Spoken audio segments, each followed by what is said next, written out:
बिस्मिल्लाहिर्रहमानिर्रहीम। इय्याका नअबुदु व इय्याका नस्तईन। गुजरावाला,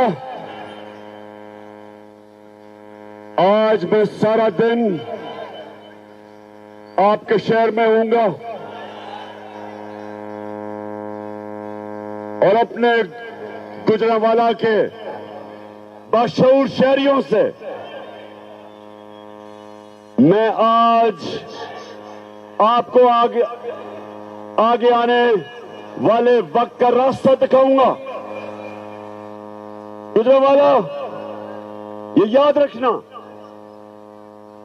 कि जब तक ये कौम हकीकी तौर पे आजाद नहीं होती, उस कौम की कोई दुनिया में हैसियत नहीं होती, दुनिया में इज्जत नहीं होती, उसके पासपोर्ट की दुनिया में कोई कदर नहीं होती। क्योंकि गुलाम कौम ऐसे है, जैसे मौलाना रूमी ने कहा था इंसानों को कि अल्लाह ने जब तुम्हें पर दिए हैं, अल्लाह ने जब तुम्हें परवाज के लिए पर दिए हैं, तो क्यों चूंटियों की तरह जमीन पे रींग रहे हो? जो कौम गुलाम होती है वो कीड़े मकोड़ों की तरह रहती है, उनके हकूक नहीं होते, उनके लोगों की इज्जत नहीं होती। आजम स्वाति जैसे लोग, सेनेटर, उनके ऊपर जुल्म और तशद्दुद होता है। आम आदमी थाने और कचहरी में रुलता है, उसको बुनियादी हुकूक नहीं होते क्योंकि वो गुलाम होते हैं। उनके फैसले बाहर से स्क्रिप्ट मिलती है कि आपने रूस से तेल नहीं लेना क्योंकि सस्ता तेल मिल रहा है हिंदुस्तान को रूस से, लेकिन गुलामों को इजाजत नहीं, पाकिस्तानियों को, कि सस्ता तेल रूस से लेके महंगाई कम करें, क्योंकि गुलाम है। जो हुक्मरान है वो फैसला करने से पहले अमेरिका से एनओसी लेते हैं कि सर हम ये कर सकते हैं, तेल ले सकते हैं या नहीं। तो मैं गुजरावाला आपके पास आज सारा दिन आपको एक चीज बताऊंगा कि अल्लाह ने हमें कैसे आजाद किया है। जब अल्लाह कहता है, जब अल्लाह के सामने अब दावा करते हैं ला इलाहा इल्लल्लाह, अल्लाह तेरे सिवा किसी के सामने नहीं हम झुकते, ये दावा है आजादी का। और जब फिर हम किसी सुपर पावर के सामने घुटने टेकते हैं, मेरी नजर में ये शिर्क है। जब एक किसी पाकिस्तानी शहरी को तशद्दुद होता है उस पे, जो आजम स्वाति शहबाज गिल पे हुआ, जो अरशद शरीफ को मुल्क छोड़ना पड़ा और कत्ल किया, शहीद किया उसको, क्योंकि वो हक और सच पे खड़ा था। ये गुलामों कौमों में होता है, आजाद कौमों में ये नहीं होता। आजाद कौमों के हुकूक होते हैं, शहरियों का अदालतें उनके बुनियादी हुकूक की हिफाजत करती हैं। और दूसरी चीज, गुजरावाला, मैं वो पाकिस्तानी हूं जिसने अपने मुल्क को टूटते देखा था। ईस्ट पाकिस्तान हमारे से अलहदा हुआ था। मैं ईस्ट पाकिस्तान अंडर 19 का मैच खेलने गया, हमें पता ही नहीं था कि वहां कितना गुस्सा है ईस्ट पाकिस्तान के लोगों को। क्यों गुस्सा था? क्योंकि उनकी जो सबसे बड़ी जमात, जो पाकिस्तान की सबसे बड़ी जमात, वो ईस्ट पाकिस्तान से थी, वो इलेक्शन जीत गए थे। लेकिन ईस्ट पाकिस्तान के लोगों को गुस्सा ये था कि जो उनका हक था, जो मैंडेट था, वो नहीं दिया जा रहा था। क्यों नहीं दिया जा रहा था?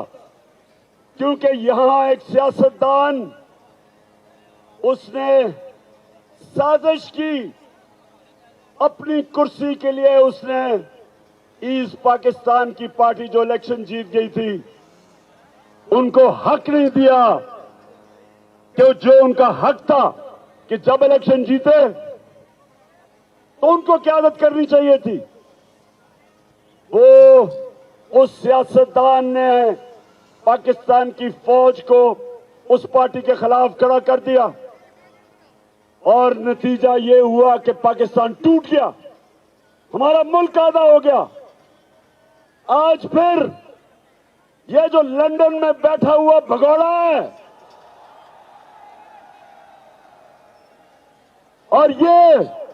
और इस मुल्क की सबसे बड़ी बीमारी जरदारी, ये दोनों डाकू मिलकर कोशिश कर रहे हैं कि पाकिस्तान की सबसे बड़ी जमात उसको मुल्क की इस्टेब्लिशमेंट के खिलाफ खड़ा करे, इस्टेब्लिशमेंट को, फौज को बड़ी जमात के खिलाफ खड़ा करे। ये साजिश है, ये मुल्क के खिलाफ साजिश है। और सुन लो, हम इमरान खान की जीना मरना पाकिस्तान में है। इमरान खान ने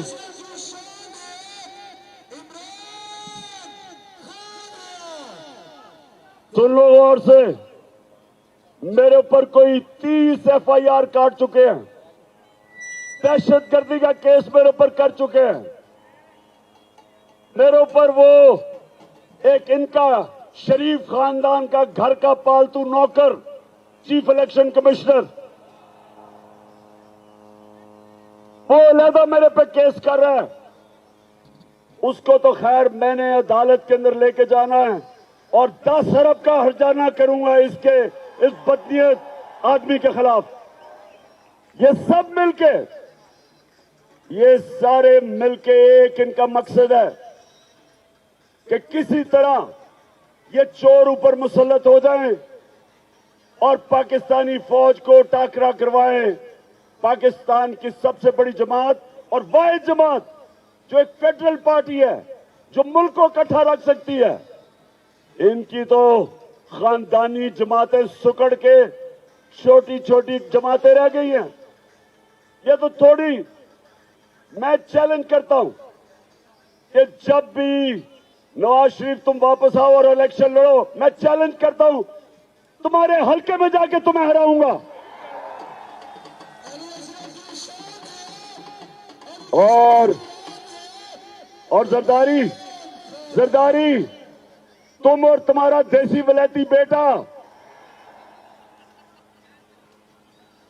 जो अंग्रेज की तरह उर्दू बोलता है, बारिश आता है तो पानी आता है, 14 साल में उर्दू नहीं सीख सका। मैं सिंध आ रहा हूं, मुझे जरा इधर से फारिग होने दो। जरदारी तुम्हारे पीछे मैं सिंध आ रहा हूं, तैयारी कर लो।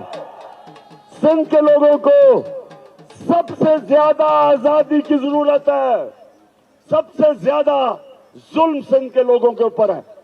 तो इंशाअल्लाह हम वो जमात है और मैं वो सियासतदान हूं जिसने मुल्क से बाहर नहीं भागना। मैं नवाज शरीफ नहीं हूं कि हर वक्त जब उसके ऊपर कोई केस होता है, पहले मुशर्रफ के घुटने गोडे पकड़ के NRO लेके बाहर भाग गया, फिर NRO लेके वापस आया, फिर यहां डाके मारे, फिर जब वक्त आया एहतसाब का, फिर इसने अपने रिजल्ट जो इसके मेडिकल रिजल्ट थे उनमें भी धांधली की और उसके बाद बीमार करके फिर बाहर भाग गया। और आप इंतजार कर रहे हैं कि जनाब बड़े ताकतवर एस्टेब्लिशमेंट से इसको NRO मिलेगा और ये वापस आ जाएगा, जिस तरह मनी लॉन्ड्रर इसहाक डार वापस आ गया। नवाज शरीफ, तुम सब, मैं अपनी सारी कौम को आज कह रहा हूं कि इंशाल्लाह हम सब मिलके डाकू नवाज शरीफ का इस्तकबाल करेंगे और सीधा एयरपोर्ट से तुम्हें अडयाला जेल लेके जाएंगे। और मेरी कौम सुन लो, ये वक्त है अपने आप को हकीकी तौर पे आजाद करना, और आजाद हम करेंगे इंसाफ के जरिए। हम इस मुल्क में कानून की बारादस्ती के लिए जंग लड़ते रहेंगे, इंसाफ के लिए जंग लड़ेंगे, ताकि कानून के सामने सब एक बराबर हो। ये नहीं कि बड़ा डाकू मुल्क लूट जाए, पैसा बाहर ले जाए और उसको एनआरओ मिल जाए, और बेचारा छोटे लोग, गरीब लोग महंगाई, बेरोजगारी में, मजबूरी में वो चोरी करे तो जेलों में गल सड़ रहे हो।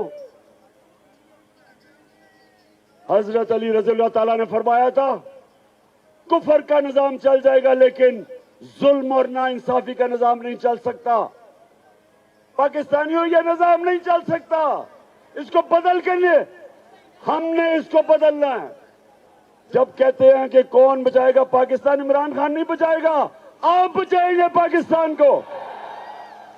आप मेरे साथ मिलकर इस मुल्क को आजाद करेंगे। और आजादी, सुन लो, नबी सल्लल्लाहु अलैहि वसल्लम ने मदीना की रियासत में इंसानों को आजाद किया था, सबसे पहले अदल और इंसाफ कायम करके। अदल और इंसाफ इंसानों को आजाद करता है, नहीं तो इंसान चूंटियों की तरह जमीन पर रेंगते हैं। ऊपर परवाज नहीं होती इंसानों की जो गुलाम हो, जिधर इंसाफ ना हो। अल्लाह ने बार बार कुरान में हुक्म किया कि मेरी जमीन पे इंसाफ कायम करो। ये इंसाफ नहीं है कि आजम स्वाति 75 साल के सेनेटर को तशद्दुद करो, जेल में, उसके घर में जाके उसकी पोती और पोतियों के सामने उसको मारो, उसके कपड़े उतारो, उसको जलील करो, उसके ऊपर तशद्दुद करो। आज सारे आजम स्वाति की प्रेस कॉन्फ्रेंस अपने मोबाइल फोन पे देखो, देखो उससे क्या जुल्म हुआ है। और चीफ जस्टिस साहब, मैं पाकिस्तानी कौम के सामने खड़ा होकर आपसे मैं अपील कर रहा हूं, अल्लाह ने आपको बहुत बड़ी जिम्मेदारी दी है। चीफ जस्टिस ऑफ पाकिस्तान का मतलब कि जिम्मेदारी आपकी कि आप आजम स्वाति, शहबाज गिल, जमील फारूकी जैसे लोगों को, आपका काम है इनको इंसाफ देना। केसेस पड़े हुए सुप्रीम कोर्ट में, बुलाए उन लोगों को और कहे कि आजम स्वाति के घर जो कैमरे लगे हुए थे, उन कैमरों में सब पता क्या हो रहा था, क्यों वो एजेंसी के लोग वो कैमरे उतार के ले गए। ऑर्डर दे उनको वापस लेके आए कैमरे, शक्लें पहचाने उन लोगों की। ये सरकारी नौकर नहीं, ये मुजरिम है जिन्होंने उनको मारा, घर में आके पोती और पोतियों के सामने उनको मारा, एक सेनेटर को मारा। और वो क्या कह रहा था, उसकी आजादी राय है, उसके पाकिस्तान का आईन इजाजत देता था। वो कोई मुल्क दुश्मन नहीं था, वो कोई गद्दार नहीं था, वो कोई दहशतगर्द नहीं था। तो मैं चीफ जस्टिस साहब, ये जो हमारी हकीकी आजादी की तहरीक है, हम आपके तरफ और पाकिस्तान की अदलिया की तरफ देख रहे हैं, सारी कौम देख रही है कि आपने इस मुल्क में कानून की बालादस्ती कायम करनी है। अब आपने सब ने मेरे साथ खड़े होकर हल्फ लेना है, आपने सब अपना हाथ उठाना है और ऊंचा मेरे बाद फैसला आगे बोलेगा। आपने सब ने ऊंची आवाज में बात करनी है।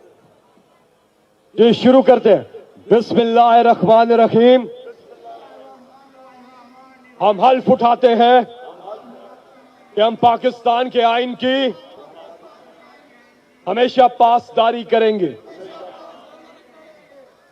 हम कभी भी अल्लाह के सिवा किसी के सामने नहीं झुकेंगे और हम हकीकी आजादी के इस जिहाद में आखिर तक इमरान खान के साथ जद्दोजहद करेंगे। अल्लाह हम सबका हामी और नासिर हो। आमीन। लाजिम है कि हम